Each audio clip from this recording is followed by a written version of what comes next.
प्रिया जन राधिका रामन भुवन सुंदर बारा गोपी प्रिया जन राधिका रमण भुवन सुंदर बारा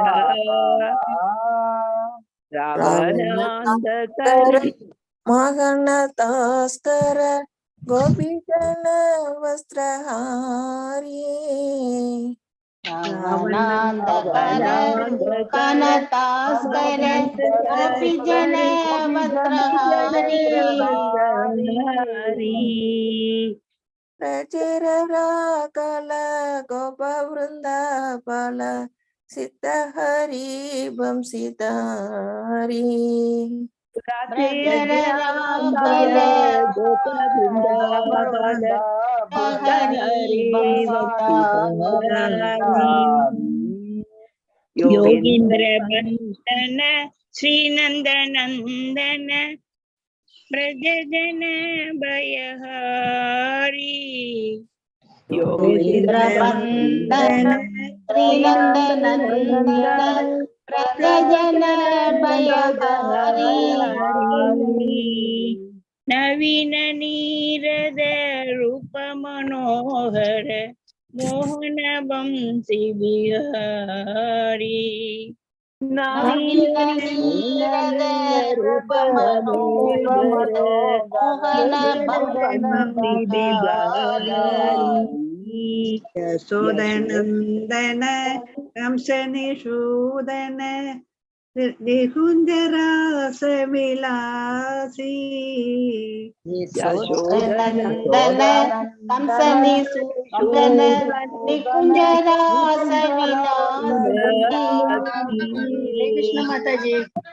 कदम्ब गानन रसपरायण वृंद विभीन निवासी कदम्ब कानन रसपरायण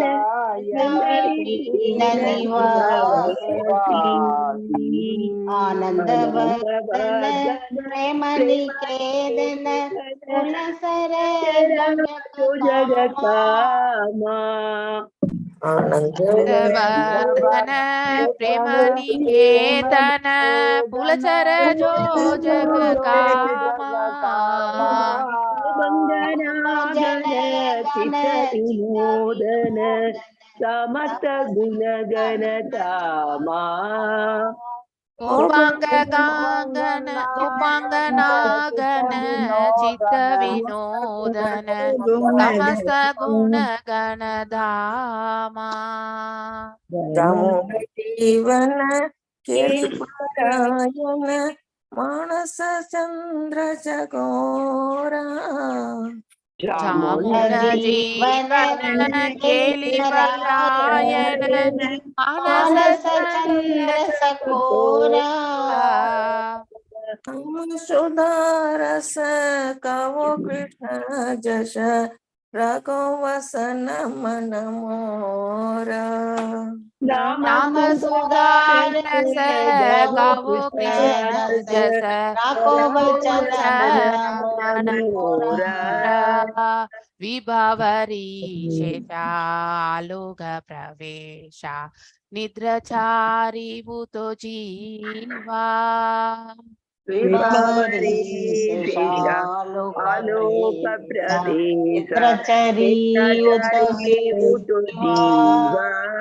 बोलो हरि हरि मुकुंद मुरारी राम कृष्ण हयग्रीवा बोलो हरि हरि मुकुंद मुरारी राम कृष्ण हयग्रीवा राम कृष्ण हयग्रीवा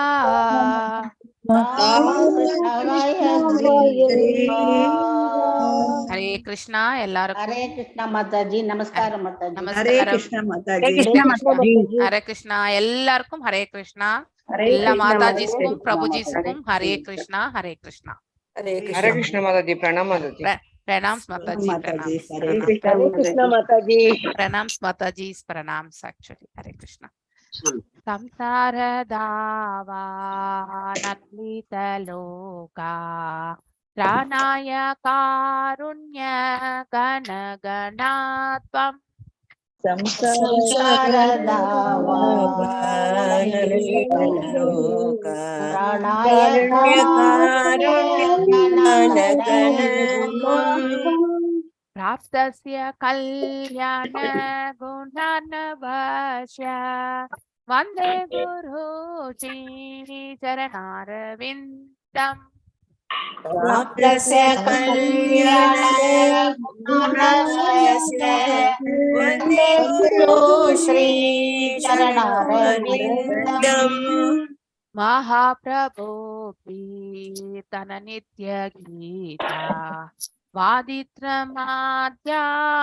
मनसुरसेना महाप्रभो कीर्तन नित्य गीता वादित्रमाद्यान् मनसुरसेना रोमाञ्चकम्पा चुदरङ्गभाजो वन्दे गुरु श्रीचरणारविन्दम्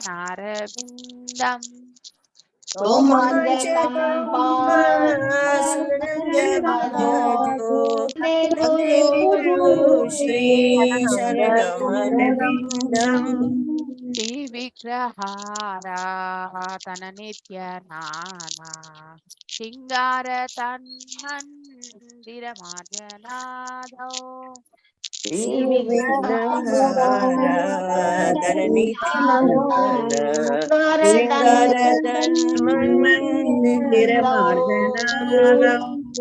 चित्तस्य भक्तं च निजतोऽपि वन्दे गुरु श्रीचरणारविन्दम्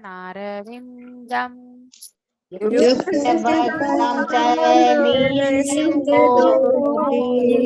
वन्दे गुरु श्रीचरणारविन्दम् चतुर्विधासे भगवत्प्रसादो स्वादन्न तृप्तान् हरिभक्तसङ्गान् चतुर्विधासी भगवत्प्रसादो वदन्न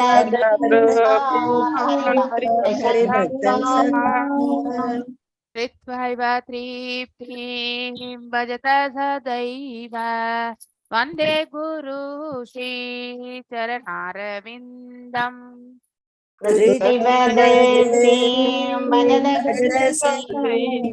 वन्दे गुरु श्रीचरणारविन्दम् श्रीराधिका माधवयोरापारा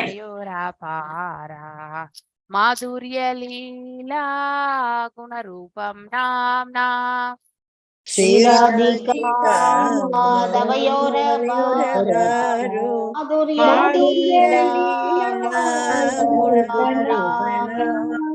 प्रतीक्षणा स्वादनलोलुपश्य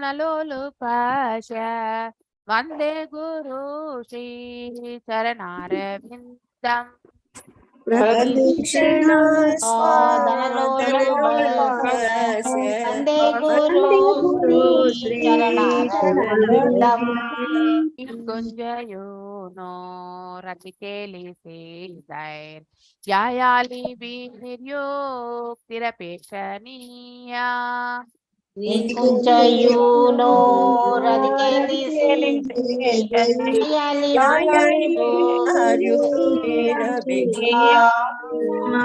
तत्र त्रिदाक्षादतिवल्लभस्य वन्दे गुरु श्रीचरणारविन्दम्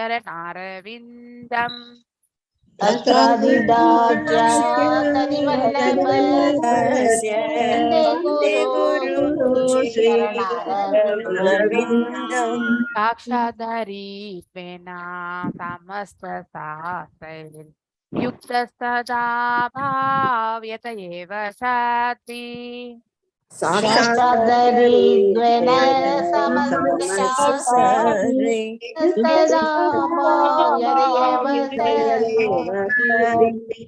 किन्तु प्रभोया प्रिय एव तस्यै वन्दे गुरु श्रीचरणारविन्दम् किन्तु प्रभोर्य वन्दे गुरु शरणारविन्दम् यस्य प्रसादात् भगवत् प्रसादो यस्य प्रसादात् नागति कुतोऽपि यस्य प्रसादात् प्रसादो यस्य प्रसादात् ध्यायन् स्तुवं तस्य यस्य श्रीसन्ध्यं वन्दे गुरु श्रीचरणारविन्दम् ध्यायन् त्वं तस्य वन्दे गुरु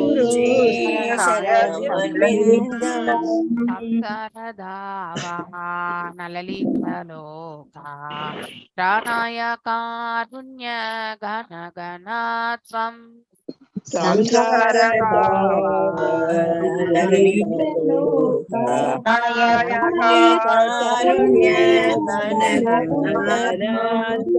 प्राप्तस्य कल्याण गुणार्णवस्य वन्दे गुरु चरणारविन्दम् प्राप्त्य कल्याण वन्दे वन्दे गुरु चरणारविन्दम् वन्दे गुरु श्री नमः ॐ विष्णुपदाय कृष्णपृष्ठाय भूतले श्रीमती भक्ति वेदांता स्वामी निधि नामिने नमस्ते सरस्वती देवे गौरवाणी प्रचारिणे निर्विशेष शून्यवादे पाश्चात्य देशधारिणे जय श्री कृष्ण चैतन्य प्रभो नित्यानंदा श्री अद्वैत गदाधर श्रीवासादि गौर भक्त वृंदा हरे कृष्णा कृष्णा कृष्णा हरे हरे हरे राम राम राम हरे हरे हरे कृष्णा कृष्णा कृष्णा हरे हरे हरे राम राम राम हरे हरे जय राधा गोविंद राधे जय राधा गोविंद राधे जय गौरनिताय जय गौरनिताय जय प्रभुपादा जय प्रभुपादा नित्य गौर हरि बोल नित्य गौर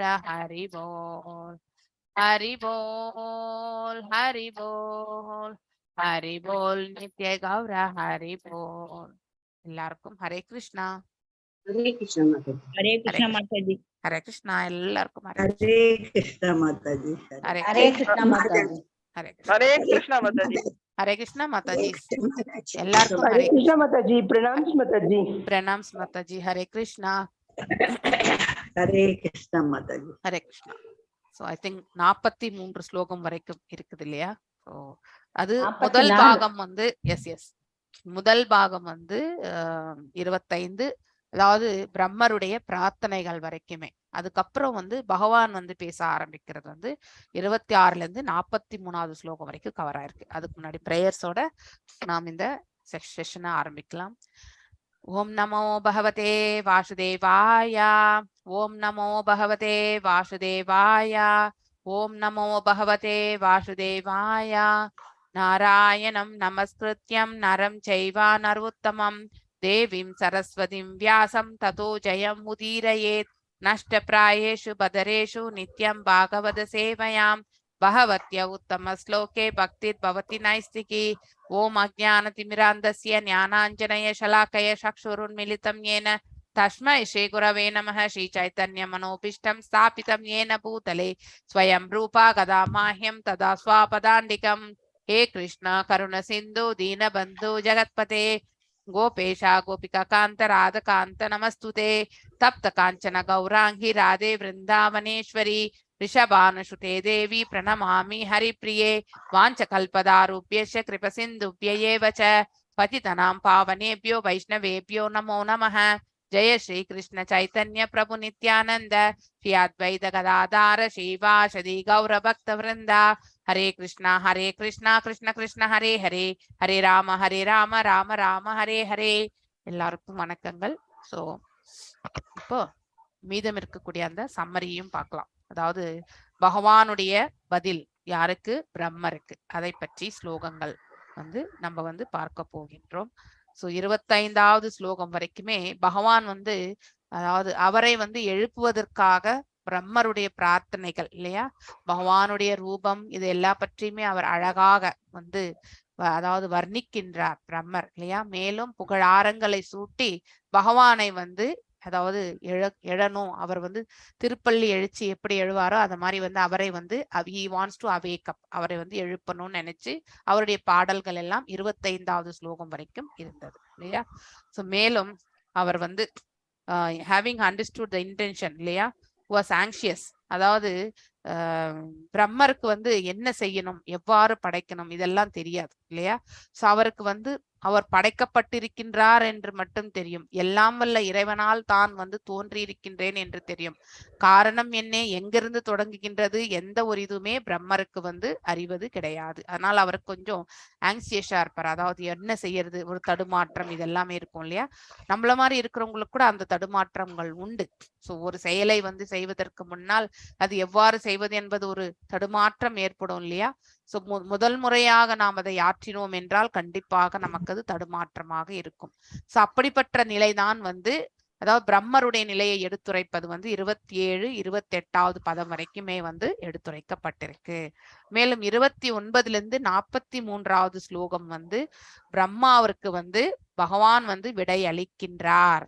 சோ அதாவது ரிப்ளை டு பிரம்மா அப்படிங்கிறது அந்த தொகுப்பின் கீழே இத்தனை ஸ்லோகங்கள் கவர் ஆயுது. சோ முதல்ல 29லிருந்து 33வது ஸ்லோகம், follow penance and devotion to see everything in relation to me. அதாவது அவர் பகவான் என்ன அறிவுறுத்துகின்றார், தவங்களை நீ அதாவது தொடரணும் இல்லையா. சோ பக்தியை நீ எல்லாவற்றிலுமே பக்தியை காண்பதற்கு உன்னுடைய தவங்களை நீ தொடரும். சோ அதுவும் யாரோட சம்பந்தத்தோட, பகவானோட சம்பந்தத்தை கொண்டு நீ அதை பக்தி சேவையை நான் தொடரணும் என்பது இந்த பதத்துல எடுத்துரைக்கப்படுகின்றது. 29வது பதம் அதாவது பயம் கொள்ள தேவையில்லை இல்லையா, டோன்ட் பி ஆங்ஷியஸ். அதாவது பயம் என்பது சோ என்ன எப்படி ஆகும் என்ன ஆகும் அப்படிங்கிறது எல்லாமே உள்ளுக்குள்ள ஒரு பயம் இருக்கும். அதனால பயத்தை நீ விடு அப்படிங்கிறது பகவான் எடுத்துரைக்கின்றார். யாரெல்லாம் அன்மியூட்ல இருக்கு, ஒரு முறை நான் எல்லாரையுமே மியூட் பண்ணிடுறேன். உங்களுக்கு வாசிக்கும் பொழுது நானே உங்களை அன்மியூட் பண்றேன். ஏன்னா மீண்டும் மீண்டும் நான் அதை பண்ணிட்டே இருக்கிறது எனக்கு விருப்பம் இல்லை. சோ 30வது attain mercy by penance and perseverance. அதாவது நீ கருணை பெறுவாய். என்னுடைய கருணை பெறுவதற்கு நீ தவங்கள் புரிய வேண்டும் இல்லையா, அதிலே நீ திளைத்திருக்க வேண்டும். அதாவது பூரணமாக நிலை பெற்றிருக்க வேண்டும், அது அப்படியே ஸ்திரமாக்கி கொள்ள வேண்டும் அப்படிங்கிறத அறிவுறுத்தல் பகவான் யாருக்கு, பிரம்மருக்கு வழங்குகிறார். 32லிருந்து 31, 32வது பதம் transcendental vision of an observed devotee. அதாவது ஒரு தெய்வீகமான அம்சத்தில் தெய்வீகமான நிலையை கொண்ட ஒரு பக்தனுடைய அதாவது அவனுடைய பார்வை திருஷ்டி எப்படி இருக்கும் என்பதை பற்றி எடுத்துரைக்கிறது தான் இந்த 31, 32வது பதம். மேலும் 33வது stage of attaining the Lord, அதாவது பகவானை அடையிறது. சோ அதாவது அவருடைய திருப்பாதங்கள், the shelter of the Lord அது எவ்வாறு என்பதை பற்றியும் வந்து 33வது பதத்துல விளக்கப்பட்டிருக்கு. மேலும் 34லிருந்து 40வது பதம் வரைக்கும் பகவானுடைய கருணை மற்றும் அவருடைய வரங்கள் இல்லையா, பெனிடிக்ஷன்ஸ் ஆஃபர்ட், பிரம்மருக்கு வரங்களை வழங்குகிறார், மேலும் வந்து அவருடைய கருணையையும் வந்து பொழிகின்றார். இது வந்து 34வது பதத்திலிருந்து 40வது பதம் வரைக்கும் செல்கின்றது. 34வது பதம் வந்து my Mercy on you will increase அப்படின்னு சொல்லிட்டார். என்னுடைய கருணை உன் தரப்பில் வந்து உயரும், மேலும் மேலும் உனக்கு என்னுடைய கருணை நீ கிடைக்க பெறுவாய் அப்படிங்கிறத வந்து எடுத்துரைக்கின்றார் பகவான். 35வது பதம் ரஜோகுணா வில் நாட் பைண்ட் யூ. அதாவது பிரம்மர் வந்து ரஜோகுணத்தினுடைய அம்சமாகத்தான் நம்ம, அதாவது குண அவதாரஸ்ல பார்க்கும் பொழுது பிரம்மா இஸ் ரஜோ, அதுக்கப்புறம் வந்து விஷ்ணு வந்து சத்வம், மற்றும் வந்து சிவன் வந்து அதாவது தாமஸ் இல்லையா. சோ இந்த 3 குணங்களுக்கு அதிபதிகளாக இருப்பவர். சோ இவர்களுடைய அதாவது தே ஆர் ஹேவிங் திஸ் குணாஸ் குண அவதாரங்கள்ல. ஆனா உண்மையிலே இந்த ரஜோகுணம் உன்னை வந்து பந்தப்படுத்தாது. அதாவது ரஜோகுணம் வந்து பந்தப்படுத்தாது என்று பகவான் இங்கே எதற்காக எடுத்துரைக்கின்றார்? அதாவது கிரியேஷனுக்கு வந்து கண்டிப்பா வந்து அந்த குணாதிசயம் வேண்டும். ஆனால் அதை எவ்வாறு செய்ய வேண்டும் என்பதை பகவான் வந்து அனைத்தையும் இன் டிவோஷன், தன் மீது பக்தி கொண்டு செயலாற்ற வேண்டும், அது கடமை. அதேதான் வந்து அதாவது சத்திரியர்களுக்கும் இருக்கக்கூடிய குணமும் வந்து அதாவது ரஜோகுணம் தான். அதனால்தான் அர்ஜுனருக்கு வந்து நீ எழுந்து போர் புரிவாயாக, எனக்காக நீ செயலாற்றுவாயாக அப்படிங்கிறது தான் வந்து அங்கேயும் வந்து எடுத்துரைக்கின்றார். இங்கேயும் பிரம்மருக்கு அதே தான் எடுத்துரைக்கின்றார். சோ அதனால உனக்கு நீ பந்தப்படுத்தாது, ரஜோகுணம் உன்னை வந்து பந்தப்படுத்தாது, எனக்காக நீ கடமையாக செயலாற்றும் பொழுது அப்படிங்கிற அறிவுரை வந்து வழங்கப்படுகின்றது. 36வது பதம் you should understand me since you know my form as transgender. அதாவது பகவானை புரிந்து கொள்ள வேண்டும் என்ற அறிவுறுத்தல் வந்து பிரம்மருக்கு வந்து வழங்கப்பட்டிருக்கின்றது. ஏனென்றால் அவருடைய ரூபம் வந்து அதாவது தெய்வீகமானது என்பதை பற்றி யாருக்கு? பிரம்மருக்கு புரியும் இல்லையா. அதை கொண்டு நீ வந்து என்னை, அதாவது என்னை வந்து நீ வந்து என்னை பற்றி வந்து நீ புரிந்து கொள்ள வேண்டும் அப்படிங்கிற ஒரு அறிவுறுத்தலும் வந்து பிரம்மருக்கு வழங்கப்படுகின்றது. ஐ மேனிஃபெஸ்டட் 37வது பதம் I manifested within you when you are searching இல்லையா. அதாவது நீ தேடிக்கொண்டிருக்கும் பொழுது உனக்குள்ளேயே நான் வந்து அதாவது நான் வந்து அதாவது டெமான்ஸ்ட்ரேஷன் இல்லையா, அதாவது தோன்றினேன் அப்படின்னு சொல்றார். நான் தோன்றினேன், உன்னுள் நான் தோன்றினேன் அப்படின்னு சொல்லிட்டு பிரம்மருக்கு வந்து எடுத்துரைக்கின்றார் பகவான். அப்படின்னா அந்த படைக்கும் தொழிலும் வந்து பகவானால் தான் படைக்கப்படுகின்றது. அதாவது பிரம்மருக்குள்ளே உறைந்து பகவானே வந்து அங்கே படைக்கும் தொழிலை வந்து மேற்கொள்கின்றார் என்பதை நாம இந்த பதத்திலிருந்து நாம நன்னா புரிஞ்சுக்கலாம். 37வது பதத்துல 38 by my causeless mercy you have offered prayers. அதாவது என்னுடைய கருணையால், காரணமற்ற கருணையால் தான் உன்னால் வந்து எனக்கு இந்த அதாவது பாத்தீங்கன்னாக்கா பக்தியை வந்து செலுத்த முடிந்தது. எஸ், இதுல இருந்து நமக்கு ஒண்ணு என்ன தெரியறதுனாக்கா, பகவானுடைய கருணை என்பது மிக மிக முக்கியமானது இல்லையா. நம்முடைய பிரயத்தனங்கள் வந்து பூரணம் அடையும் பொழுது இல்லையா, எந்த ஒரு எதிர்பார்ப்பும் இன்றி பகவானுக்கு நாம தூய பக்தி சேவை செய்தால் கண்டிப்பாக பகவானுடைய காரணமற்ற கருணை நமக்கும் வந்து கிடைக்க பெறுவோம் என்பது இந்த பதத்திலிருந்து நாம புரிந்து கொள்ளலாம். 39வது I am pleased with your prayers. So உன்னுடைய அந்த பிரார்த்தனைகளால் நான் மிகவும் மகிழ்ச்சி அடைகின்றேன். பகவான் அனைத்திலுமே மகிழ்ச்சி அடைகின்றார் இல்லையா. அவர் எதிர்பார்ப்பது ஒன்று, மகிழ்ச்சி ஒன்றுதான் இல்லையா. தன்னலமற்ற பக்தி இல்லையா, எந்த ஒரு எதிர்பார்ப்பும் இல்லாத பக்தி செலுத்தக்கூடிய அந்த பக்தனுடைய சேவையை கண்டு அவர் வந்து அதாவது பேரானந்தம் கொள்கின்றார். அது ஒன்றுதான் பகவான் எதிர்பார்க்கிறதே நம்ம கிட்ட. எல்லோரிடத்திலுமே எதிர்பார்க்கக்கூடிய ஒன்று அதுதான். பக்தியை வந்து எந்த ஒரு எதிர்பார்ப்பும் இன்றி பகவானிடத்தில் பிரேமையை செலுத்தணும்ன்ற ஒன்றுதான் பகவான் வந்து எதிர்பார்க்கின்றார். மேலும் 40வது பதம் வந்து all desires will be fulfilled for one who prays like this. அதாவது யார் ஒருவர் இவ்வாறு தன்னுடைய பக்தியை என்னிடம் செலுத்துகின்றார்களோ அவர்களுக்கு தேவையானவற்றை பகவான் வந்து கண்டிப்பாக வழங்குகிறார் இல்லையா. அவங்க என்னென்ன ஆசைகள் இருந்ததோ அவை அனைத்தையுமே அவர்களுக்கு வந்து நிறைவேற்றப்படும். சோ ஆனால் ஒருத்தர் வந்து இந்த அளவுக்கு பக்தி கொள்கின்றார் என்றால் அவர் தன்னலமற்ற பக்தியை தான் கொண்டிருப்பார் இல்லையா.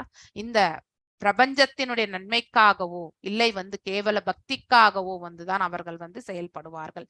தன்னுடைய சுய லாபத்திற்காக அவர்கள் என்றுமே வந்து பக்தி கொள்ள மாட்டார்கள். அப்படிப்பட்ட பக்தி வந்து அனன்ய பக்தியே கிடையாது, கேவல பக்தியே கிடையாது. சோ அந்த அனன்ய பக்தி வரும் பொழுது கண்டிப்பாக அவர்கள் தன்னலமற்ற நிலையிலிருந்து தான் வந்து பக்தி செலுத்தப்படும். மேலும் 41 43வது பதம், ஐ ஆம் த டியர்மோஸ்ட் ஆஃப் ஆல் அண்ட் ஐ ஆம் the one to be satisfied. அதாவது நாமெல்லாம் நம்ம தான் திருப்தி கொள்ளணும்னு நினைக்கிறோம் இல்லையா? ஆனா பகவான் சொல்றார், நான் தான் ஒருத்தன். அதாவது அவர் ஒருத்தருக்கு மட்டும்தான் இந்த condition. he has to be satisfied. அவர் திருப்தி உற வேண்டும். நாமெல்லாம் திருப்தி உறது எல்லாமே செகண்டரி தான். முதன்மை திருப்தியாக இருப்பது யார்? எல்லாம் வல்ல இறைவன் இந்த ஜீவனை வந்து இயக்கி கொண்டிருக்கக்கூடிய அந்த பரமாத்மா தான். அவர் சுகித்தால்தான் நாம் இரண்டாவதாக அந்த அதாவது சுகிக்கக்கூடிய தன்மையையும் உணர முடியும். So he has to satisfy first. முதன்மையாக சுகிப்பவர் யார்? எல்லாம் வல்ல இறைவன் இல்லையா? திருப்தி கொள்பவர் யார்? எல்லாம் வல்ல இறைவன். அவரை தவிர வேற யாருமே கிடையாது. நாம் எல்லாருமே வந்து இரண்டாம்தான். எவ்வாறு இந்த உடல் எண்ணக்கூடிய எந்திரம் வந்து இருக்கும் பொழுது கை கால் இல்லையா, புலன்கள் எல்லாமே வந்து வெவ்வேறு அங்கங்கள் இல்லையா? நாம் எல்லாரும் அதே போலதான் பகவானுடைய திருவுடலிலிருந்து வந்து பிறந்த வெவ்வேறு, அதாவது பார்ட் அண்ட் பார்சல் இல்லையா, பின்ன பகுதிகள். சோ நாம உணவை உட்கொள்கின்றோம் என்றால் அந்த உணவை வந்து ஸ்வீகரிக்கிறது வந்து, அதாவது வயிற்றுக்குள்ள சென்று அங்கு செரிமானம் இல்லையா, அதை சாப்பிடும் போது ஏற்படக்கூடிய அந்த ருச்சி, அதை வந்து பகவான் தான் முதலில் வந்து அதாவது ஏற்கின்றார். இந்த கை போலதான் நாம எல்லாருமே. இந்த கை ஏதாவது சுகிக்கின்றதா உணவு உண்பதால? கண்டிப்பா கிடையாது. ஆனால் இன்டைரக்ட்லி அதுவும் சுகிக்கின்றது. எவ்வாறு என்றால் இந்த உணவு செரிமானம் ஆகி அதுக்கப்புறம் வந்து அது வந்து அந்த எனர்ஜியா வந்து இந்த உடல்ல வந்து பாத்தீங்கன்னாக்கா அனைத்து இடங்களிலுமே அது வியாபிக்கும் பொழுது அப்பதான் இது வந்து ஹெல்த்தியா இருக்கு இல்லையா?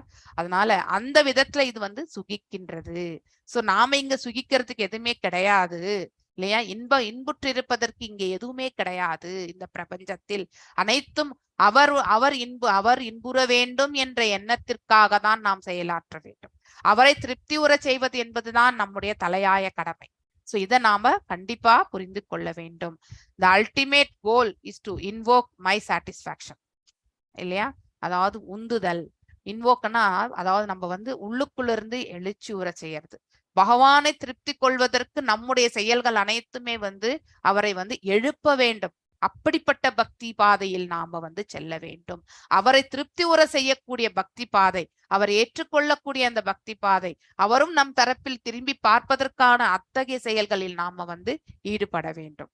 ஐ ஆம் த அல்டிமேட் டியரஸ்ட் ஆப்ஜெக்ட் இல்லையா? பகவானை தவிர வேற யாருமே நமக்கு வந்து க்ளோஸ் கிடையாது. இதை நம்ம ஃபர்ஸ்ட் புரிஞ்சுக்கணும். நம்மளால அவரை பார்க்க முடியலன்னாலும் நம்ம ஹிருதயத்தில இருந்து கொண்டு நம்மளை வழி நடத்துகின்றார். நல் பாதையில் வந்து அவர் நம்மளை வழி நடத்தணும்னா கண்டிப்பா அவருடைய அன்பு நமக்கு தேவை இல்லையா? நல் மார்க்கத்தை நாம வேண்டுகின்றோம், யாசிக்கின்றோம். அவர் தரப்பில் நாம பக்தியை பூர்ணமாக செலுத்தும் பொழுது அவர் நமக்கு அருகிலேயே இருக்கின்றார். அவரை தவிர வேற யாரும் அவ்வளவு கிட்ட இருக்கிறவங்க யாருமே இந்த பிரபஞ்சத்துல கிடையாது இல்லையா? ஆத்மாவா இருக்கக்கூடிய நம்ம அதை வந்து செயலாற்றி கொண்டிருப்பவர் வந்து எல்லாம் வல்ல இறைவன். அவரை தவிர நம்மள யாராவது நெருங்கி இருக்க முடியுமா? எப்பொழுதுமே இருக்கார். அதாவது நம்ம தூங்குறோம், எழறோம் இல்லையா? சோ தூங்கும் பொழுது நமக்கு எல்லாமே வந்து மறந்து இருக்கின்றோம் இல்லையா? சோ அந்த நிலையிலுமே நம்ம ஜீவனை வந்து இயக்கி கொண்டிருப்பவர் யார்? எல்லாம் வல்ல இறைவன். சோ அந்த மாதிரி இஸ் அல்டிமேட் ஆப்ஜெக்ட், அதாவது நியரஸ்ட் ஆப்ஜெக்ட் இல்லையா? அவரை தவிர மிக அருகில் இருப்பவர் வேறு யாருமே கிடையாது. Follow my instructions. இது வந்து என்னுடைய, அதாவது அவர் வந்து இப்போ பகவான் வந்து உபதேசங்களை கொடுக்க போறார் பிரம்மருக்கு இல்லையா? சோ அதையெல்லாம் நீ வந்து பின்பற்றுவாயாக அப்படின்றது வந்து எடுத்துரைக்கிறார் 43வது பதத்துல. சோ இதுதான் வந்து இந்த அத்தியாயத்தினுடைய சுருக்கம். இப்ப நாம வந்து இந்த அத்தியாயத்திற்குள்ள செல்லலாம்.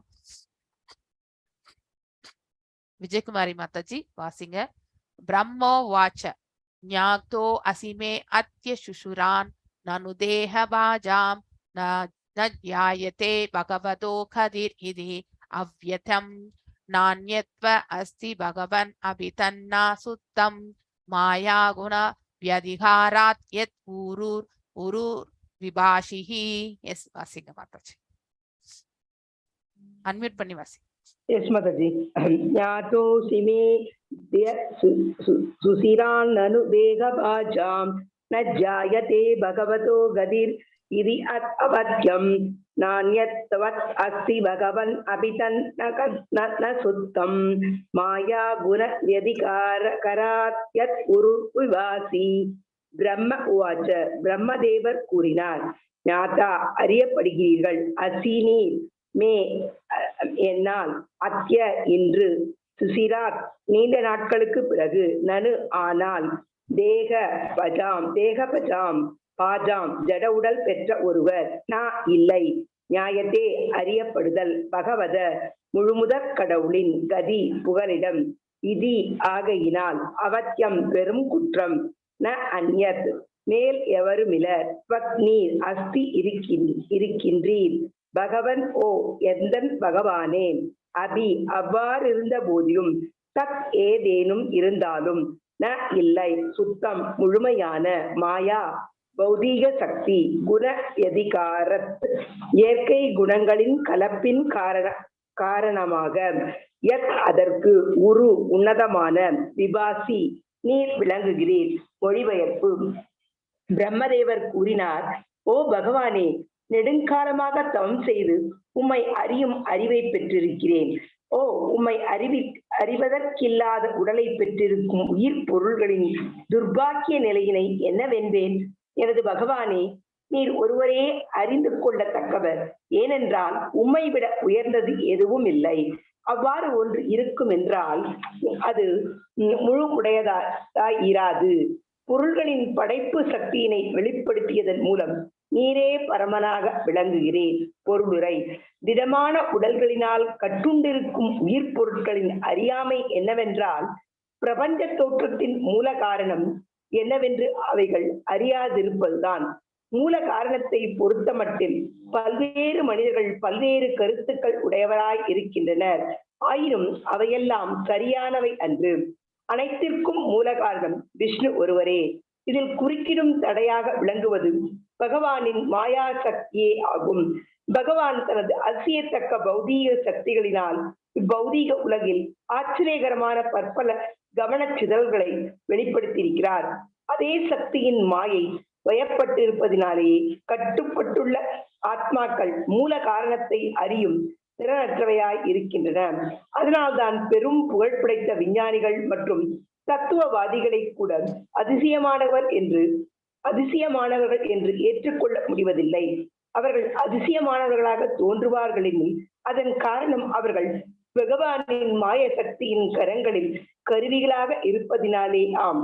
மாயையின் பயப்பட்ட பொதுமக்கள் முழுமுதற் காரணமான பகவானை மறுதலித்து மாயா சக்தியின் மூட தயாரிப்புகளையே நிலையானதாக ஏற்றுக்கொள்கின்றனர். பரம காரணமான முழுமுதற் கடவுளை அவரது அளவற்ற கருணையினாலேயே ஒருவரால் அறிந்து கொள்ள முடியும். அக்கருணையும் பிரம்மதேவர் மற்றும் அவரது சீட பரம்பரையில் வரும் தூய பக்தர்களுக்கே அருளப்படுகிறது.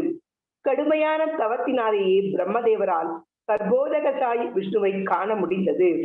மேலும் அவரது உணர்வின் அடிப்படையில் அவரால் பகவானை அவரது உண்மை நிலையிலேயே புரிந்து கொள்ளவும் முடிந்தது. பகவானின் ஒப்புயர்வற்ற எழில் மற்றும் வளத்தினை கண்டு பிரம்மதேவர் முழு திருப்தி அடைந்ததோடு அவருக்கு இணையாக எதுவுமே இல்லை என்பதையும் ஒத்துக்கொண்டார். தவத்தினால் மட்டுமே ஒருவனால் பகவானின் எழிலையும் வளத்தையும் போற்ற முடியும். அவரது எழிலுடனும் வளத்துடனும் ஒருவன் அறிமுகப்படுத்தப்படும் பொழுது அவன் நெடுங்காலத்திற்கு மற்றொன்றினால் கவரப்படுவதில்லை. இது பகவத்கீதையிலும் 2.59 பரத் ரிஷ்வா நிவர்த்ததே என்று உறுதி செய்யப்பட்டிருக்கிறது. பகவானின் எழில் மற்றும் வளத்தினை காண்பதற்கு சிறிதும் முயற்சி செய்யாத மூட மனிதர்கள் இங்கு பிரம்மதேவரால் கண்டிக்கப்படுகின்றனர். ஒவ்வொரு மனிதனுக்கும் இவ்வறிவினை பெறுவதற்கான முயற்சியானது தவிர்க்க முடியாத ஒன்றாகும். அவ்வாறு அவர் முயற்சி செய்யவில்லை எனில் அவனது வாழ்க்கை பாழானதாகும். தமது ஜட புலன்களுக்கு மட்டும் எவையெல்லாம் அழகு மற்றும் வளமானதாக தோன்றுகிறதோ அவற்றை அனுபவிக்கும் உயிர்கள் காக்கைகள் எப்பொழுதும் குப்பை கூலங்களில் உள்ளவற்றை பொறுக்குவதிலேயே ஈடுபட்டிருக்கும். அவற்றுடன் அன்னப்பறவைகள் கலந்து காணப்படுவதில்லை. அவைகள் சுற்றிலும் கனிமரங்கள் நிறைந்திருக்க தாமரை மலர்கள் பூத்து குலுங்கும் தடாகங்களிலேயே இன்புறுகின்றன. காக்கைகளும் அன்னங்களும் ஐயத்திற்கிடமின்றி பறவை இனத்தை சேர்ந்தவைகளே, ஆயினும் பண்பினால் அவை ஒன்றல்ல. ஹரே கிருஷ்ணா மாதாஜி. ஹரே கிருஷ்ணா மாதாஜி. அழகான ஓமை இல்லையா? காக்கையும் மற்றும் அன்னப்பறவையும் ஒன்றல்ல. அன்னப்பறவையினுடைய குவாலிட்டி இல்லையா, பரமஹம்ச குவாலிட்டி அன்னப்பறவை வைத்துதான் நம்ம சொல்றதே. சோ பாலையும் நீரையும் கலந்து வைத்தால் நீரை தவிர்த்து பாலை மட்டும் பருகுமாம் அன்னப்பறவை அப்படின்னா அது டிஸ்கிரிமினேஷன் இல்லையா? அதாவது உயர்வான ஒரு குணத்திற்கு அன்னப்பறவையினுடைய சுபாவத்தை ஒப்புமையாக இந்த இடத்துல நாம காண்கின்றோம். ஆனா காக்கை எங்க எது கிடைச்சாலுமே எடுத்துக்கொள்ளும். சோ அது அதாவது ஞானமற்ற உயிர்வாழிகளுடைய நிலையை பற்றி எடுத்துரைக்கிறது. சோ இது ரெண்டு ஓமையை நாம நன்னா புரிஞ்சுக்கணும். சோ இந்த பதத்துல பகவானுடைய உயர்ந்த இயல்பை பிரம்மர் பாடலாக பாடுகின்றார். சோ அவரை பற்றி யாரால புரிந்து கொள்ள முடியும்? அதாவது தவங்கள் என்ன? உடல் தவம், வாக்கு தவம், மனத்தவம், இவை அனைத்தையும் மேற்கொள்ள வேண்டும். காலத்திற்கேற்றவாறு சத்தியுகத்துலன்னா நம்ம காட்டுல போய் உட்கார்ந்து தவம் பண்ணலாம் இல்லையா? திரேதாயுகமும் பரவாயில்ல, துவாபர யுகம் கூட பரவாயில்ல. ஆனா கலியுகத்துல இந்த மாதிரி நம்ம காட்டுல சென்று கண்டிப்பாக தவங்கள் புரிவது என்பது மிக மிக கடினமானது. சோ இப்ப இருக்கக்கூடிய இந்த சூழ்நிலைக்கு நாம நாம ஜபங்கள் பண்ணலாம் வீட்டிலேயே இருந்துட்டு. இந்த மாதிரி நம்முடைய அதாவது உடல் தவத்தை நாம மேன்மைப்படுத்தலாம். வாக்கு தவத்துல ஞானயத்தை நாம கண்டிப்பாக அதாவது அதை பரிபாலிக்க வேண்டும். மேலும் அடுத்தவர்களை நாம ஏசக்கூடாது இல்லையா? தவறாக அவர்களை பேசவும் கூடாது, அது தவறு. சோ இது எல்லாமே நாம வாக்குத்தவங்களாக பார்க்கின்றோம். அதே மாதிரி மனதளவுல கூட அடுத்தவங்களுக்கு தீங்கு செய்ய வேண்டும் என்ற எண்ணம் இருக்கக்கூடாது. சோ இப்படிப்பட்ட தவங்களை எல்லாம் நாம கண்டிப்பாக மேற்கொண்டு பகவானினுடைய தரிசனத்தை நாம பெற வேண்டும். இதுதான் பிரம்மருடைய உபதேசம் நமக்கு எல்லாருக்கும் கிடைக்க பெற்றது. சோ ஞாக்தோ அசிமே அத்ய சுஷாரான் நனுதேக வாஜாம் நா ஜாயதே பகவதோ கதிர்ஹீத அவத்யம் நான்யத்வத் அஸ்தி பகவன் அபிதன்னா சுத்தம் மாயா குண வெதிகாராத் யத் குரு விபாசிஹி. சோ பிரம்மா உவாச்ச, பிரம்மதேவர் எடுத்துரைக்கின்றார். ஞாத அறியப்படுகிறீர்கள். சோ யார் அறியப்படுகிறீர்கள்? இங்க பகவானை பற்றி நாம தெரிந்து கொள்கின்றோம். அசி நீர், மே என்னால், அத் இன்று, சுஷீராத் நீண்ட நாட்களுக்கு பிறகு, நனு ஆனால், தேகபாஜாம் ஜட உடல் பெற்ற ஒருவர், நா இல்லை, நியாயதே அரியப்படுதல், பகவத முழுமுதற் கடவுளின், கதி புகலிடம், இதி ஆகையினால், அவத்தியம் பெருங்குற்றம், நா அந்யத் மேல் எவரும் இலர், அவருக்கு மேல யாரும் கிடையாது இல்லையா? சோ அந்த மாதிரி மேல் எவரும் இலர், துவத் நீர், அஸ்தி இருக்கின்றீர், பகவான் ஓ எந்தன் பகவானே, அபி அவ்வாறு இருந்த போதிலும், தத் ஏதேனும் இருந்தால், நா இல்லை, சுத்தம் முழுமையாக, மாயையா பௌதீக சக்தி, குண வெதிகராத் இயற்கை குணங்களின் கலப்பின் காரணமாக இல்லையா? அதாவது ரஜோகுணம், தாம்சிக் குணம், சத்வகுணம் இதனுடைய கலப்பின் காரணமாக, எத் அதற்கு ஊரு உன்னதமான விபாஷி நீர் விளங்குகின்றீர். சோ பிரம்மதேவர் பாடுகின்றார் இந்த இடத்துல நெடுங்காலமாக தவம் செய்து உம்மை அறியும் அறிவை பெற்றிருக்கின்றேன். அதாவது நிறைய தவங்கள் பகவான் அறி மீது அவருடைய தவங்களை மேற்கொண்டார். அதனால பகவானை பற்றி புரிந்து கொள்வதற்கான அந்த மார்க்கத்தை அவர் பெற்றதாக இந்த இடத்துல எடுத்துரைக்கிறார். உம்மை அறிவதற்கில்லாத உடலை பெற்றிருக்கும் உயிர் பொருள்களின் துர்பாகிய நிலையினை என்ன என்பேன் இல்லையா?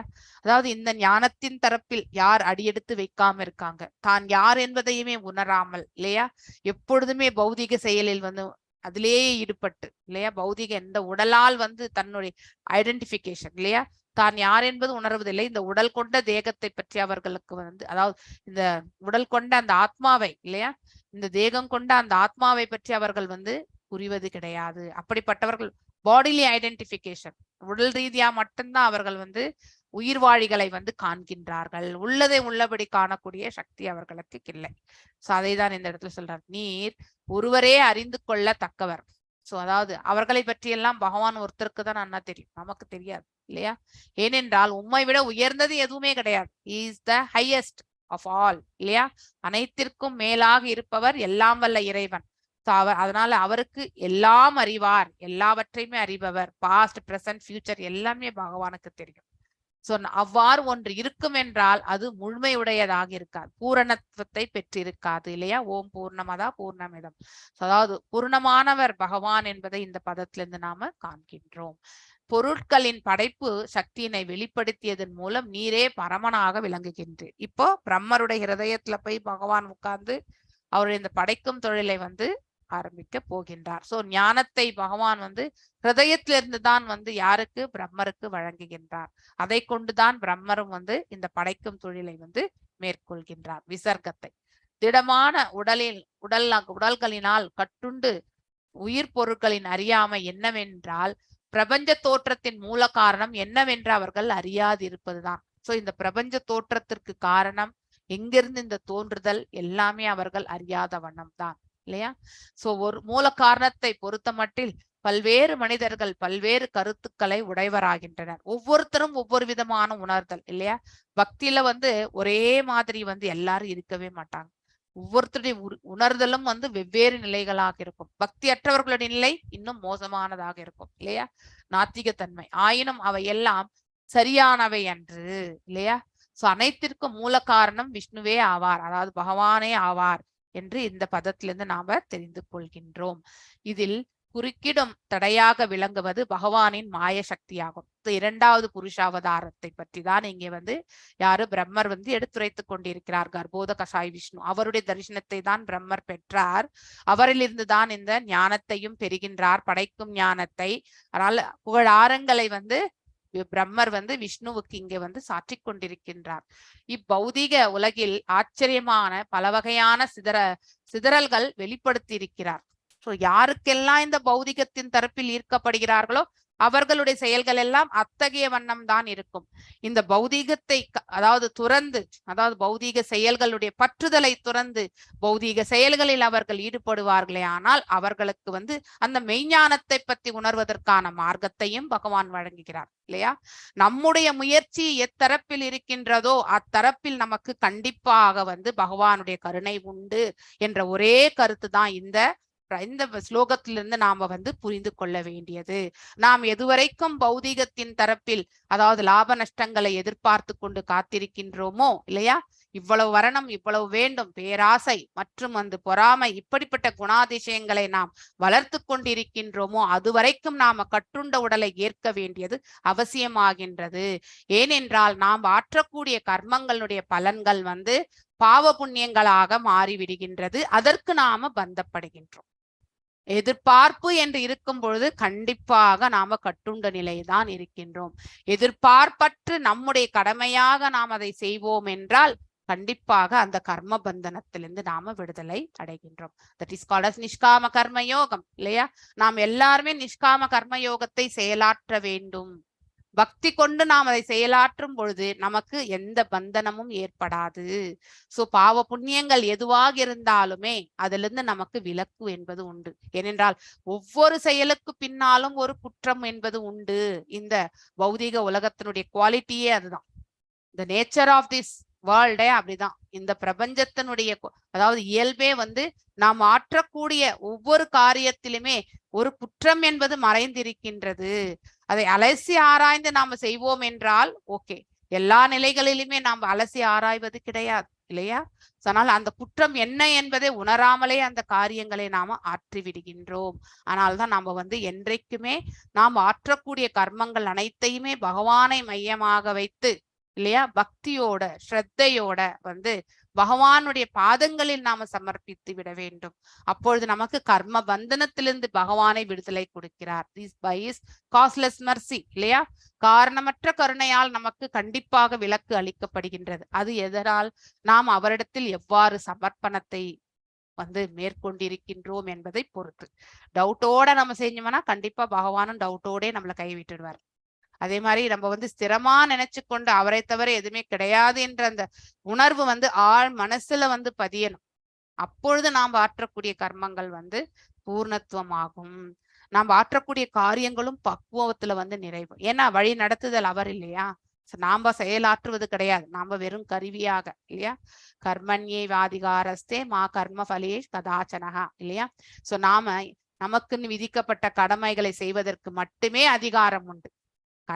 அத்தகைய செயல்களுடைய பலன்களை எதிர்பார்ப்பதற்கு நமக்கு அதிகாரம் கிடையாது என்று 2.47 ஸ்லோகத்திலே பகவான் ஆல்ரெடி சொல்லியாச்சு இல்லையா? சோ அதனால நீயே ஆற்றுகின்றாய் இந்த செயல் என்று நீ நினைக்காதே, இதற்கான விளைவுகள் எல்லாம் நீதான் காரணம் என்று நீ நினைக்காதே. ஏனென்றால் பேரழிவை எதிர்கொள்வதற்கு அர்ஜுனனுக்கு திறன் இல்லை, அதை அவர் ஏற்றுக்கொள்ளக்கூடிய மனப்பக்குவம் ஏன்னா அந்த தரப்பிலும் உறவினர்கள் நண்பர்கள் இல்லையா, இந்த தரப்பிலும் உறவினர்கள் நண்பர்கள் எல்லாம் இருக்காங்க, சம்பந்தி எல்லாருமே இருக்காங்க. ஆனால் இவர்களுடைய அழிவை காண்பதற்கு அர்ஜுனருக்கு அதாவது இயலாத காரியம் ஆயிற்று. அதனால நீதான் இந்த அழிவை ஏற்படுத்த போகின்றாய் என்று நீ என்னைக்குமே எண்ணாதே அப்படின்னு சொல்லிட்டார் பகவான். இது காலத்தினுடைய கட்டாயம் பிளஸ் இது நடக்க வேண்டியது நடந்து கொண்டுதான் இருக்கும். நீ ஒரு கருவியாக மட்டும் செயல்படு, போர் வீரன் என்ற முறையில் எழுந்து போர் புரி, அவ்வளவுதான். எனக்காக நீ செயலாற்று அப்படின்னு தான் பகவான் நிறைய இடங்கள்ல அதாவது ஸ்ட்ராங்கா அவரை சொல்றார் அர்ஜுனருக்கு. அந்த மாதிரி ஸ்ட்ராங் கன்விக்ஷன் நமக்குள்ளேயே வரணும் இல்லையா? நாம் செயலாற்றி கொண்டிருக்கின்றோம், என்ன பாவம் செய்தோமோ புண்ணியம் செய்தோமோ தெரியாது. நாம இப்போ இந்த உலகத்துல பிறவி எடுத்திருக்கோம். ஆனா இந்த பிறவியை நமக்கு தெரியாது. இந்த மாதிரிதான் நம்ம செயலாற்ற வேண்டும் என்பது நம்முடைய கர்ம பலன்களால் நாம இதை கிடைக்க பெற்றிருக்கின்றோம். ஆனால் பின்னாடி வரக்கூடிய அதாவது ஃபியூச்சர் இல்லையா, அடுத்த பிறவி ஒன்று இருந்தால் அது எவ்வாறு நன்னிலையாக அமைத்து கொள்ள வேண்டும் என்பது நம்முடைய காரியங்களில் நாம பக்குவத்தை எடுத்துட்டு வரணும். ரொம்ப முக்கியமான பாகம் இது. ஆக்சுவலி ஒவ்வொருத்தருமே தன்னுடைய காரியத்தை ஆற்றும் போது எல்லாம் வல்ல இறைவன் நமக்கு வழி நடத்தட்டும் என்ற பிரார்த்தனைகள் கொண்டு நம்ம இந்த பௌதீக செயல்களில் ஈடுபட வேண்டும். அப்பொழுது நாம கர்ம பந்தனத்திலிருந்து விலகுகின்றோம். ஏனென்றால் வழி நடத்த போகிறவர் அவர், நாம வெறும் கருவி ஆகலாம், அவ்வளவுதான். we will become only instrument. எந்த ஒரு செயலுக்கும் நாம காரணம் கிடையாது. அதனால பலன்கள் எல்லாம் நமது அப்படின்னு நாம நினைக்கவும் வேண்டாம். பகவான் என்ன பலனை கொடுக்கிறாரோ, because he only will dispose. ஜென்ரலா ஒரு ப்ராவர்ப் கூட நம்ம இங்கிலீஷ்ல பாக்குறோம், we can only plan, God only will dispose இல்லையா? அதே மாதிரிதான் நாம என்ன பண்றோம், இதை செயல்படுத்தணும், இதை செய்யணும் அப்படிங்கறது எல்லாமே உந்துதல் எடுத்துட்டு வரோம். அதுக்கு பிளான் எல்லாம் கூட நம்ம பண்றோம். ஆனா எக்ஸிகியூஷன் அவர், அந்த ரிசல்ட்ஸ் எல்லாமே அவர் கையில கொடுத்துடணும். நம்ம ரிசல்ட்ஸை எதிர்பார்த்து கொண்டு நாம செயலாற்றக்கூடாது, அது தவறாகிவிடும். ஏனென்றால் அதனால் வரக்கூடிய பாவங்களுக்கு நாம பந்தப்படுகின்றோம். அதிலிருந்தாவது நம்ம விலக்கி கொள்ளணும் இல்லையா? அதே சக்தியின் மாயை வயப்பட்டிருப்பதனாலே கட்டுப்பட்டுள்ள ஆத்மாக்கள் மூல காரணத்தை அறியும் திறனற்றவையாகிருக்கின்றன இல்லையா? சோ நாம் எல்லாருமே இந்த 3 குணங்கள்ல மாட்டின்னு இருக்கிறதுனாலதான் நம்முடைய செயல்பாடுகள் ஏன் இப்படி இருக்கு, ஏன் நாம இப்படி எல்லாம் பிஹேவ் பண்றோம் இல்லையா? இந்த பலன்கள் ஏன் இவ்வாறு ஆனது, நாம் எதற்கு இந்த மாதிரி ஒரு சூழ்நிலையில தத்தளிச்சுட்டு இருக்கோம், இப்படி எல்லாம் நமக்கு ஆலோசனைகள் வரும். அதனால நமக்கு குழப்பம், கலக்கம், பயம் எல்லாம் வரும். எதுவரைக்கும் பகவானை மையமாக வைத்துக்கொண்டு நாம் செயலாற்ற போது இல்லையா, அவர்தான் நம்மளை செயல்படுத்துகின்றார் என்ற உணர்வை அறியாத பொழுது, நாம தான் இங்கு செய்கின்றோம் என்ற அந்த அகங்காரத்தை வெளிப்படுத்தும் பொழுது நாம் இத்தகைய சூழ்நிலைகள் நாம எதிர்கொள்ள வேண்டியிருக்கும். ஆனால் அதே சமயத்தில் இந்த ஞானத்தை யார் ஒருவர் பெற்றிருக்கின்றாரோ, பகவான் என்ன வழி நடத்துதலை கொடுக்கிறாரோ அதை ஏற்றுக்கொண்டு செல்ல வேண்டும் என்ற பக்குவத்தை வளர்த்து கொண்டிருக்கிறாரோ, அவர் காரியங்கள் அனைத்துமே பூர்ணத்துவத்தை அடையும். சோ அவர்கள் அதிசயமானவர்களாக தோன்றுவார்கள். அதன் காரணம் அவர்கள் பகவானின் மாய சக்தியின் கரங்களில் கருவியாக இருப்பது என்பதால் இல்லையா? So we are under the மாயா. எதுவரைக்கும் மாயையில் இருக்கின்றோமோ அது வரைக்கும் நமக்கு துன்பம், அதுக்கப்புறம் அதாவது மயக்கம், கலக்கம் எல்லாமே இருக்கும் நமக்கு. சோ ஒரு சூழ்நிலையை எதிர்கொள்ளக்கூடிய திறனற்றவர்களாகவே நாம் இருப்போம். ஆனால் மாயையின் வயப்பட்ட பொதுமக்கள் முழுமுதற் காரணமான பகவானை மறுத்து அழித்து மாயசக்தியின் மூட தயாரிப்புகளுக்கே நிலையானதாக ஏற்றுக்கொள்கின்றனர் இல்லையா? இதுதான் பக்குவமற்ற உயிர்வாழிகளுடைய நிலைமை இல்லையா? நமக்கு மேலே இருக்கக்கூடிய பகவான் சர்வ வல்லமை படைத்தவர், அவரால் தான் நாம் இயங்கிக் கொண்டிருக்கின்றோம் என்ற உண்மையை அறியாதவர்கள் அனைத்திற்கும் அவரே உரிமையாளர் என்பதை உணரானவர்கள். Is the proprietor, supreme proprietor இல்லையா? இங்க எல்லாமே நம்ம சில காலம் உபயோகிக்கிறோம், நமக்கு இருக்க கோட்டா யூஸ் பண்ணிட்டு நாம விட்டுட்டு போக வேண்டியதுதான் இல்லையா? ஒரு இடத்திற்கு நாம எவ்வாறு பிரயாணம் ஒரு யாத்திரை செல்கின்றோமோ அந்த பிரயாணத்தை முடித்துக்கொண்டு மீண்டும் வீட்டுக்கு வந்து சேரணும். நம்முடைய வீடு எது? வைகுண்டம், கோலோகம். அந்த இடத்துக்கு நம்ம போக வேண்டியதுதான் நம்முடைய இலக்கு. ஆனா அதை தவிர்த்து நாம இந்த லௌகீக விஷயங்கள்ல வந்து அதிலேயே ஈடுபட்டு கொண்டு கட்டுண்ட நிலையிலிருந்து பல்வேறு பிறவிகளை எடுத்து நாம் இந்த இடத்துல வந்து சங்கடத்தில் வந்து உழண்டு கொண்டிருக்கின்றோம். பரம காரணமான முழுமுதற் கடவுளை அவரது அளவற்ற கருணையாலே ஒருவரால் அறிந்து கொள்ள முடியும் இல்லையா? அதாவது அவருக்கு எவ்வளவு கருணை இருக்குன்றது நம்மளால வந்து தெரிந்து கொள்ள முடியாது. ஆனால் நாம் ஆற்றக்கூடிய காரியங்களை வந்து அவர் தரப்பில் பக்திக்கு இட்டு செல்லுமானால் கண்டிப்பாக அவருடைய காரணமற்ற கருணையை வந்து புரிந்து கொள்ளக்கூடிய மார்க்கம் நமக்கு கிடைக்க பெறும். அக்கருணையும் பிரம்மதேவர் மற்றும் அவரது சீட பரம்பரையில் வரும் தூய பக்தர்களுக்கே அருளப்படுகின்றது இல்லையா? சோ அதாவது நாம் எல்லாமே இந்த 4 சம்பிரதாயங்களை பற்றி படிச்சுட்டே வரோம் இல்லையா? இதுல எந்த சம்பிரதாயத்தை ஃபாலோ பண்ணாலுமே நமக்கு இந்த அருள் வந்து கண்டிப்பாக கிடைக்க பெறும்.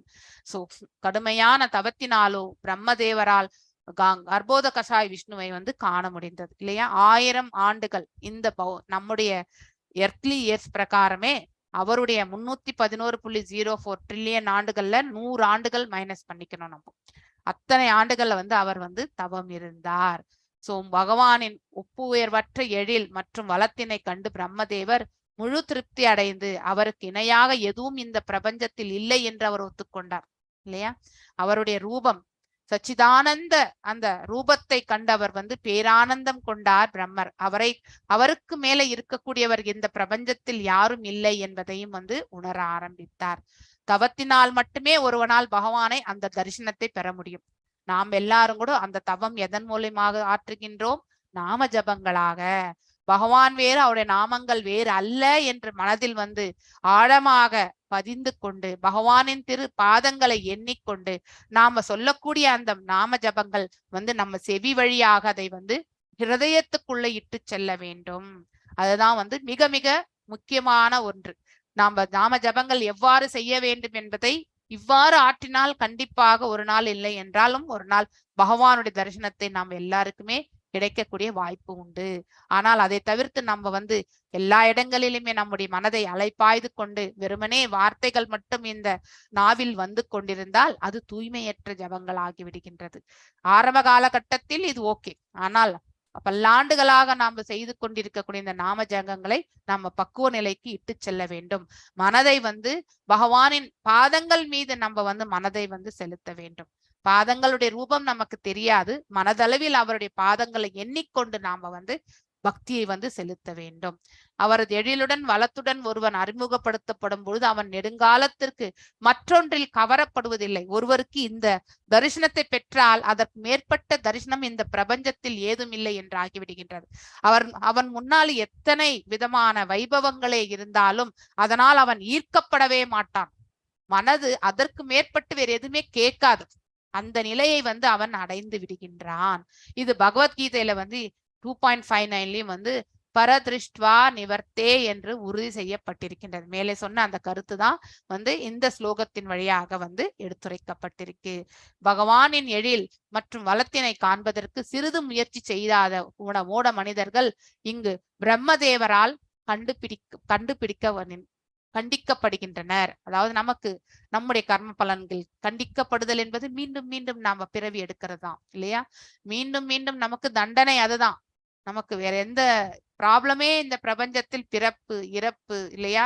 மரணம் மற்றும் வந்து அதாவது பிறப்பு இறப்பு மூப்பு அடுத்து வியாதி இல்லையா? ஜரா மரண மோக்ஷா இல்லையா? சோ இது எல்லாமே வந்து நமக்கு வந்து ப்ராப்ளம்ஸ் தான். மரணம் என்பது பிறப்பு என்பதே ஒரு தண்டனை தான். அதே மாதிரி பிறந்த பிறகு நம்ம மரணத்தை ஸ்வீகரித்துத்தான் ஆக வேண்டும். வாழும் காலத்தில் நாம அதாவது பார்க்கக்கூடிய சங்கடங்கள்ல அதாவது வியாதி மற்றும் வயோதிகம் இந்த ரெண்டுமே வந்து நம்ம வந்து தவிர்க்க வேண்டிய ஒன்று. வியாதியை நம்ம கண்டிப்பாக தவிர்க்க வேண்டும். அதற்கு பக்தி கொள்ளும் பொழுது நம்முடைய ஆரோக்கியத்தையும் நாம வந்து அதற்கேற்ற உணவு வகையெல்லாம் உட்கொண்டு நம்ம ஆரோக்கியத்தை பேணி காக்கின்றோம். வயோதிகம் வந்தால் கூட நம்ம வந்து அந்த நிலையிலும் வந்து நம்ம வந்து எப்பவுமே செயலாற்றி கொண்டே இருக்க வேண்டும். ஐயோ வயசாயிடுச்சுன்ட்டு எப்பவுமே படுத்துட்டு இருக்க கூடாது. நம்ம படுத்துட்டே இருந்தா நமக்கு வியாதி தான் வந்து அதிகரிக்கும். we should be more active in the old age also. So எப்பொழுதுமே இந்த கை கால் எல்லாமே நல்லா வந்து இயங்கின்னு இருக்கணும். நல்லா ஒரே இடத்துல படுத்துக்கிறது இந்த மாதிரி நிலைகளை எல்லாம் நாம தவிர்க்க வேண்டும். So physically mentally also we should be active. அதனால வந்து 2 நிலைகளையுமே நாம வந்து இதை நம்ம ஆக்டிவா வச்சுக்கணும்னா செயல்படும் நிலையில வைத்துக் கொள்ள வேண்டும் என்றால் பக்தி ஒன்று மட்டும்தான் நமக்கு துணை கொடுக்கும். வேறு எதுவுமே நமக்கு துணையாக இருக்காது. இதை நாம உணர வேண்டும். ஒவ்வொரு மனிதனுக்கும் இவ்வறிவினை பெறுவதற்கான முயற்சியானது தவிர்க்க முடியாத ஒன்றாகும். வி ஷுட் ஆல்வேஸ் பகவானை பற்றி தெரிந்து கொள்வதற்கு நம்முடைய முயற்சி என்பது எப்பொழுதுமே வந்து தவிர்க்க முடியாதது. அதை நாம் என்றைக்குமே விட முடியாது. எது வரைக்கும் நாம் தவிர்த்து கொண்டே வருகின்றோமோ அது வரைக்கும் நமக்கு புனரப்பி ஜனனம் புனரப்பி மரணம், அதாவது பிறப்பு உண்டு மரணம் உண்டு. அதே மாதிரி பிறக்கின்றோம் வளர்கின்றோம் வாழ்கின்றோம் மடிகின்றோம். இந்த இது வந்து சக்கரத்துல வந்து நாம சுத்தின்றே இருக்க வேண்டியதுதான். அவ்வாறு அவன் முயற்சி செய்யவில்லை என்றால் அவனது வாழ்க்கை பாழானதாகும் இல்லையா? சோ அடுத்த பிறவி மனித பிறவி கிடைக்கின்ற கேரண்டி கிடையாது. நாம பிறந்த பிறகு என்ன செயலில் எவ்வாறு செயல்படுகின்றோம் அந்த கர்ம பலனுக்கு ஏற்றவாறு நம்ம எல்லாமே அமையப்பெறும். அதனால there is no guarantee அடுத்த பிறவி நமக்கு மனித பிறவி கிடைக்கும்ன்றது. அதனாலதான் கிடைத்திருக்கிற இந்த பிறவியை பெற்ற பிறகு இந்த பிறவியை நாம வந்து உபயோகப்படுத்தி கொள்ள வேண்டும் நன்னிலை அடைவதற்கு. நம்ம ஜட புலன்களுக்கு மட்டுமே எவையெல்லாம் அழகு மற்றும் வளமாக தோன்றுகின்றதோ அவற்றை அனுபவிக்கும் உயிர்கள் வந்து காக்கைகள் இல்லையா? இந்த பௌதீகத்தின் மேல் இருக்கக்கூடிய ஈடுபாடு இல்லையா நமக்கும் அதனால வந்து ஈர்க்கப்படுகின்றோம். சோ அந்த அட்ராக்ஷன் அதிலேயே நம்முடைய மனதை லயிக்கும் பொழுது அது காகைகளுடைய வாழ்க்கைக்கு ஒப்பிடப்பட்டுள்ளது. காகை எது வேண்டாம், இட் இஸ் ஆம்னிவோரஸ் இல்லையா? அது எதை வேண்டும் என்றாலும் சாப்பிடும். வெஜிடேரியனும் சாப்பிடும், நான்வெஜ் குப்பையில இருக்கிறதும் சாப்பிடும், எல்லாமே சாப்பிடும் காகை, ஆம்னிவோரஸ்.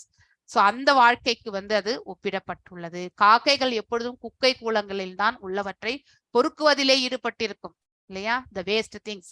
அதே போன்றதான் இந்த பௌதீக வாழ்க்கையில வந்து நாம வந்து ஈர்க்கப்பட்டு அன்னெசரியான வேஸ்ட் திங்ஸ்ல தான் நம்முடைய செயல்களை எல்லாம் நாம வந்து செயல்படுத்துகின்றோம். நம்முடைய உடலுடைய அதாவது வலிமையெல்லாம் அதுலதான் நம்ம வந்து ஈடுபடுத்துகின்றோம். அவற்றுடன் அன்னப்பறவைகள் கலந்து காணப்படுவதில்லை. காகையோட அன்னப்பறவையை நாம் என்னைக்காவது பார்த்திருக்கோமா? கிடையாது. அன்னப்பறவை எங்கேயாவது குளத்துல இல்லையா அந்த இடங்கள்லதான் தாமரை மலர் இருக்கக்கூடிய இடத்துலதான் வந்து இருக்கும். இருக்கின்றன. அதாவது தாமரை மலர்கள் பூத்து குலுங்கும் தடாகங்களிலே இன்புறுகின்றன இல்லையா?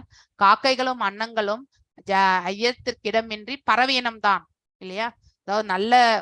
அதாவது விடுதலை அடைந்த ஆத்மாவும் ஒரு மனிதன் தான், அதே மாதிரி கட்டுண்ட ஆத்மாவும் ஒரு மனிதன் தான் இல்லையா? ஆனா 2 மனிதர்களுடைய வாழ்க்கை நிலை வேறு. ஒருவருடைய வாழ்க்கை வந்து காகையின் வாழ்க்கைக்கு ஒப்பிடப்பட்டுள்ளது, இன்னொருத்தருடைய வாழ்க்கை வந்து அன்னப்பறவைக்கு ஒப்பிடப்பட்டுள்ளது. ஆயினும் பண்பினால் அவை ஒன்றல்ல. த குவாலிட்டிஸ் இல்லையா? அவங்களுடைய குணாதிசயத்தால் அவர்கள் இருவரும் ஒன்றானவர்கள் கிடையாது என்பதை பற்றி இந்த இடத்துல அழகான பொருளுரையில நம்ம ஸ்ரீல பிரபுபாத் அவர்கள் விளக்கியிருக்கிறார். சோ நான் இன்றைக்கு இதோட நிறுத்துறேன். வாஞ்ச கல்பதாருபியஷ கிருப சிந்துபிய வச்ச பதியதனாம் பாவனேபியோ வைஷ்ணவேபியோ நமோ நமः. அனந்த கோட்டி வைஷ்ணவிருந்து கி ஜெய்.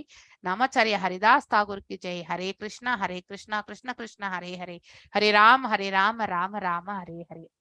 எல்லாருக்கும் ஹரே கிருஷ்ணா. ஹரே கிருஷ்ணா மாதாஜி. ஹரே கிருஷ்ணா மாதாஜி. ஹரே கிருஷ்ணா மாதாஜி. ஹரே கிருஷ்ணா மாதாஜி. ஹரே கிருஷ்ணா. ஹரே கிருஷ்ணா மாதாஜி. ஹரே கிருஷ்ணா மாதாஜி. ஹரே கிருஷ்ணா மாதாஜி. ஹரே கிருஷ்ணா. பபிதா மாதாஜி உங்களை நான் கோஹோஸ்ட் பண்ணட்டுமா? Is that fine? எங்க மணிமேகலை மாதாஜி காணுமே. மணிமேகலை மாதாஜி என்ன கோஹோஸ்ட் பண்ணுங்க மாதாஜி, நான் பாத்துக்கிறேன் மாதாஜி. ஓகே, நீங்க உங்களை ஹோஸ்ட் பண்றேன், நீங்க அப்புறம்